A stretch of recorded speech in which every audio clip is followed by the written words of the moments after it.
दोस्तों नमस्कार, स्वागत है आपका एक और नए इंटरेस्टिंग वीडियो में। दोस्तों आज के वीडियो में हम देखेंगे यह नया एसी एम्पलीफायर जो कि हमने कस्टमर की डिमांड पर बनाए हैं। यह दोस्तों क्लास डी एम्पलीफायर हैं और इसमें हमने 50+50 वाट के क्लास डी जो कि आजकल ट्रेंडिंग में चल रहे हैं उनके एम्पलीफायर को इस्तेमाल करके, और ट्रांसफार्मर को हमने इसमें उपयोग में नहीं लिया है। इसमें हमने एक 20 एम्पियर की एसएमपीएस को इस्तेमाल करके यह एम्पलीफायर बनाए हैं।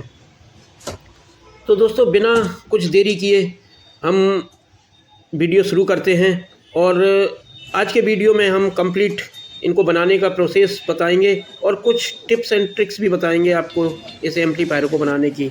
तो चलिए वीडियो शुरू करते हैं।